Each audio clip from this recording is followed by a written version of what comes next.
Hello guys, kumusta kayong lahat? And this is Tawing Biyahero, ang inyong lingkod. And for this video guys, tayo naman po ay bibisita sa Baybay Tamil, Usidalman, Zamboanga del Norte upang bisitahin natin ang isang biyudo na kasama ang kanyang mga anak na nakatira daw sa abandonadong dryer para malaman natin ang kanilang kwento. Kaya tara, puntahan natin sila.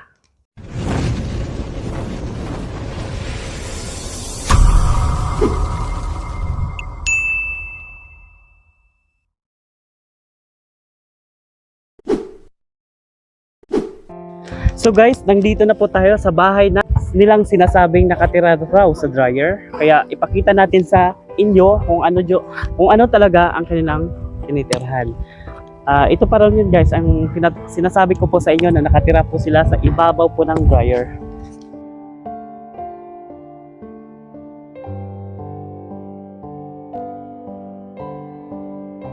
So guys, dito po ang bahay po ni tatay. Kaya pansin ko walang tao. Tao po.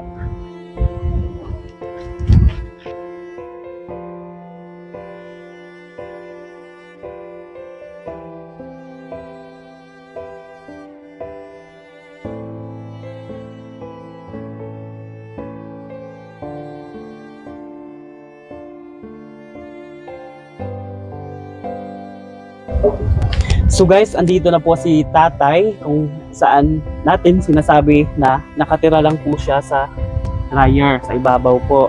Medyo hindi lang po siya nag-iisa dito kasi marami po sila. Kaya makikwento tayo sa kanya. Mulingkod sa tadaritay ha. Kining kailangan po kayong mapangutanan nimo ikan sa imong pagpuyo din. So tay karon na ako dire para kumustahon imong pagpuyo. Kumusta man ka dire? Makakaon man gana pero minimum lagi kay piki lagi kayo ang pagita dere. Mo ba so apiki og pangita. So unsa jud tinuod imong ngalan tay? Danilo Danilo Ilomba. So Danilo Ilomba. Pila pod imong edad? 49. 49. So guys, siya pala po si Danilo Ilomba, 49 years of age. And then asa pod imong pares? Lugar na namatay Matay na dai imong pares no? sa 2014. So 2014. So si tatay namatay po ang kanyang pares, it was 2014. So maybe parang something like 9 years ago. And then pila pod imong anak tay? Unom. So asa man na sila ron? Isa ni ato sa Cotabato manhantod karon uli. Amo ba? 2014 puto siya nila ko. So napo kay balita niya? Wala. Wala. So 2014, so how many years ang nilabay? Wala jud siya kumusta ka mo diha tay ganito inana. Wala. Wa siya nag-send og kwarta para katabang ko diha kanimo? Wala kay sa pagkamatay sa iyang mama nakapadala pa to og 1 And then so katong kantidad nga 1.4 wala na siya nagparamdam sa inyo kanang ibalo inana ang wala jud. Wala na. Pero ang naglalagi among gipangutana. Ilayas man kuno sa iyang kamot. Then akong gi-report sa kapitan ng pulis. Mo ba? So guys, si tatay may anak po siya sa Cotabato. It was 2014 nagpunta siya doon. So from 2014 to 2023 hindi na nagparamdam ang kanyang anak. Last siya nagpadala ng pera. Then after that hindi na nagpapadala at hindi na rin nagparamdam ka tatay. So anong pangalan yung anak niyo tay? Unsa imong pangalan sa imong anak tay? Cristito. So tay, ikuha na to sa atong sa camera tay kung lalantaw ning YouTube kining ko ana nga imong istorya, i-shout out nimo imong anak. Kumbaga imong kumustahon imong anak ba? Ako ang gusto nga ibawa anak ko kung asa dapit ang ako ang bata si Cristito Ilomba. Kaya sa 2014 pa siya nila ko hantod karon wala. Nagpapalo ug asa siya o buhi pa ba o patay ba? So guys, ikuha na to si Kuya Cristito Ilomba na sa Cotabato. Tama ba tay? Pinamagwangan ako na.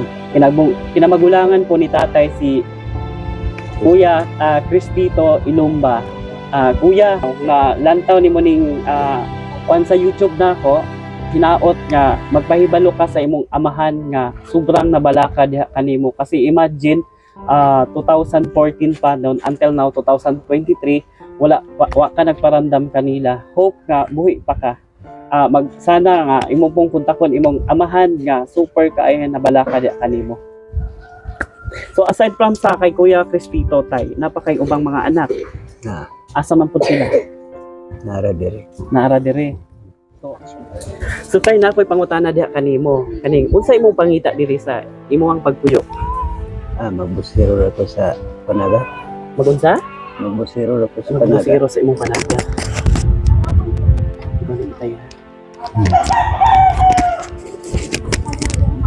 So magbusiro ka sa panagat kining pila po yung imong madawat kanang after mo mag extra.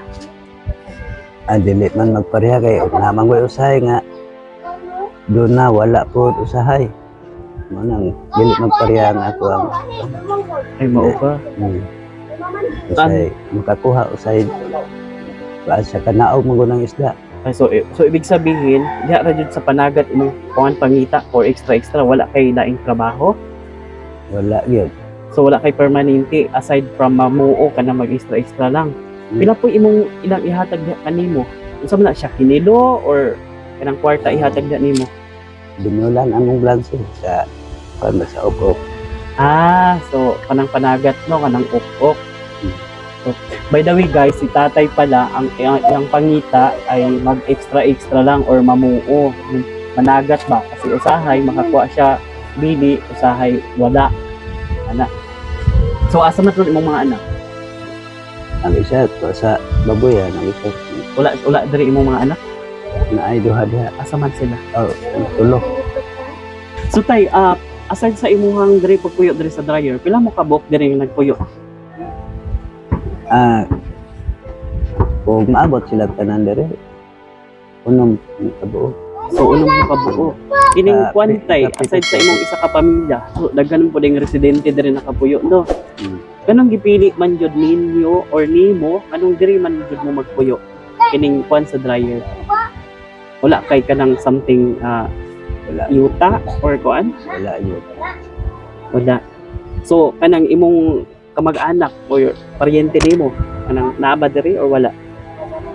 Parente sa ako ang mga anak ko. Kuha man sa bituon. Sa bituon diri sa kwan sa Si Paro. mungkin sa Siparok no. So guys, si tatay pala, wala siyang kamag-anak dito sa barangay na to. Doon po sa malayong sityo ng sityo Bituon. So tay, asa po ka matulog tay? Ano sa kapit? Dere? Kanang mag-ulan, wala rin problema. Magtulo siya dili. Tulo na din siya. Oo ba? Pero na pagkalit na ko. Abandon na dito sa tong gobyerno no. Unsa man yung kwan sa una tay kining bularan sa bulan or Agal-agal. agar so dili na karon ng function no. Dili na nahog mo naman na diha. So pila mo kabuk diri matulog sa taas? Puno. Mo Pat dire, duha mi dire. ba? So guys, tingnan nyo naman ang tirahan ni tatay ay parang kalapate.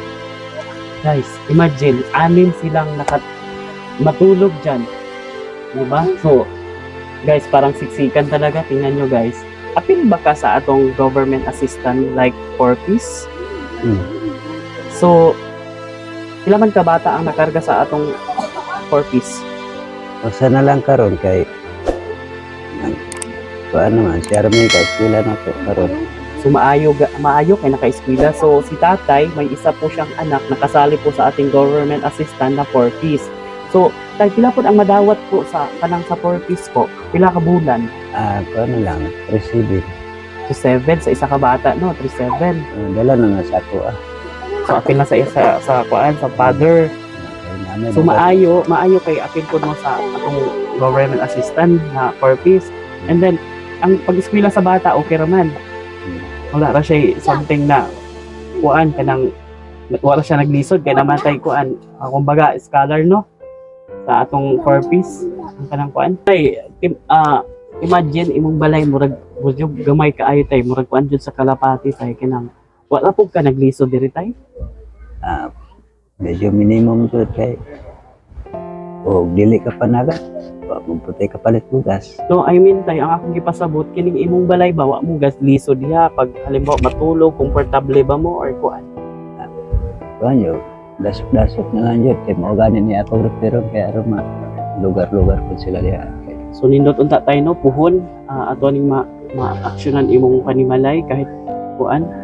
Maglisod mangod po ko pag-prepare ko kay ang mga kahoy karon babaga na mangod pagputol. So imong kuan diri tay sa imong balay, wala nagtulugan lang, wala kay kusina, sala, Wala. imong saingan diha ra.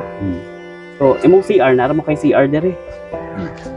So maayo kay nay CR. So si tatay guys, 6 na anak niya nakatira lang sikip na lublog na lugar. Siksikan sila. Parang mga sardinas, kumbaga pinasok sa sardines yung yung sa lata. Parang ganon ang situation po ni tatay kasi save, 'di ba? Kalain nyo 6 sila tapos dito lang sila nakaano sa taas. And then tay kining unsa imong pantay nga pa kanang angay kang kuanon.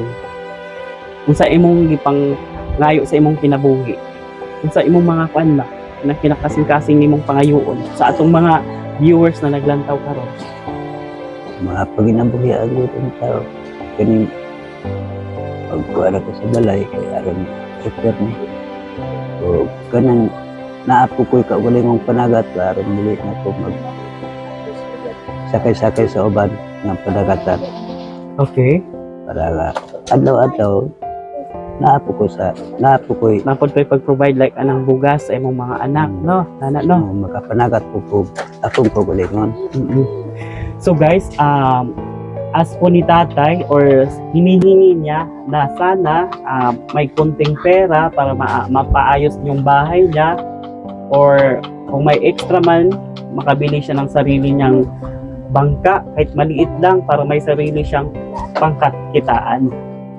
And then, kay kuryente diri tayo wala. Wala. So sa bagay kay kuan. So dili na ni kuan sa gobyerno kining kuan or di padayon na jud ding abandon or unsa. Palagi may kasiguruan ni o bason o So pag sa imong mga residente diri no, ilaran yung referon wala pud tay choice kung pahawaon ta sa unsa jud tag-iya diri sa yuta no. wa pud mi kabalhinan o Pero it's better unta tay nga kuan kana bitang matabangan kahit kuan lang gud imong kuan imong pagpuyo ba okay kay komportable. Okay, kung ako nakalantaw sa imong sitwasyon no kasi nibisita ko last time nakakita ko yung po mo ning balay ni tatay. Mura ko gikuan sa kong kasing-kasing murag something like murag ikuan akong kasing-kasing murag something nga murag naluoy kay ko kay tatay naglantaw sa iyang sitwasyon. natandog Murag na touch kumbaga. So tay aside ato imong pangayoon tay wala na baylain para ano? kay ang ako ang kuan wala lang good kay kapas bisag makapalit ka lang unta kung wala kay kapas good bisa na lang og luti lang para kabalingan ako simba ko o bawion yun sa gobyerno. Wala So man jud ko- kapag kwantay og lote imong kuanon, so ibig sabihin lahat na naka rin nagpuyo, apil po ni sila gawa. okay Di ba? okay o gamito na sa gobyerno himuon Oo. og bits yun tanan. Lagi po. So ibig sabihin dili lang ikaw po'y maepektuhan. Mostly sa imong mga kasilinginan, maapektuhan no sa pagpuyo. Hinaot tayo na sunod kung nga maluoy ang mga tao sa mga viewers na maluoy, hinaot na matabangan po nato si tatay no or else sa Tagalog pa hope na tulungan natin si tatay kung ano ang situation or katayuan niya dito kasi nakita naman natin kung ano talaga ang kanyang paninirahan dito no. Sana tulungan natin siya, huwag natin siyang pababayaan na tawa po ang Diyos sa atin na bigyan tayo ng biyaya para mag-share po tayo sa kanila.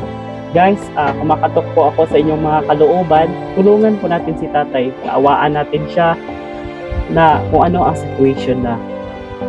Ay kanang nakoy pangutana no. Pwede ba na akong sakaon imong balay para makita nato or makita nila sa imong pagpuyo diri or kanang imong pagtulog ba inana. Pwede ra?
Ay kining kuantay na kay bisyo or wala?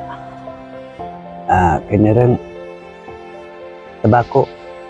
So di wala ka ni inom. Makainom po usahay basta ato ba nga na yung mga okasyon ng kason, tapiton ko. Naam yun yung mga barkada. So hindi naman totally nga worst kay ka nang mag-inom ka always tagagabi dili ra man pod. Yun. So guys, si tatay meron siyang isang bisyo na hindi talaga mawala at mahal na mahal niya. Walang iba kundi ang sigarilyo. So pansin naman natin guys, mostly yan sa mga tao ngayon, sigarilyo talaga. Kahit bawal, panatilihin talagang always na nakaano sa, diba, parang something like nakaakbay na sa'yo yung bisyo niya, yung sigarilyo. So tay, naaday ko'y gamayng tabang diya kanimo tay. Kinigikan kini sa akong igsuon nga kinakasing-kasing ko niyang paghatag diya kanimo. Kasi kini dako yun ning tabang diya kanimo tay. Mostly kining natay tulo ka kilong bugas. Tapos kini tay natay sardinas tay ug kanang noodles. So gikan kini sa akong magulang tay ha. Salamat kayo. Dako na kong pasalamat sa grasya nga ako nga dawat karon ikan sa ako ang minahal nga silingan. Tagaan ko bugas tapos naitinapa ko kining bugas. So te, daghan kayong salamat sa imong biyaya kahit gamay na na-share na to kay tatay. Dako kayong tabang diya kaniya. Guys, marami pong salamat sa inyong panonood din sa YouTube na ito, sa episode na ito. At hindi lang po ito ang last na pagbisita ko kay tatay. Marami pang time. Kaya marami pong salamat po sa inyo. Guys, tulungan niyo po ako pag-support sa aking YouTube channel, Tawing Dahero. And don't forget to hit the bell button, comment, and subscribe na din. Marami pong salamat and bye-bye. God bless sa inyong lahat.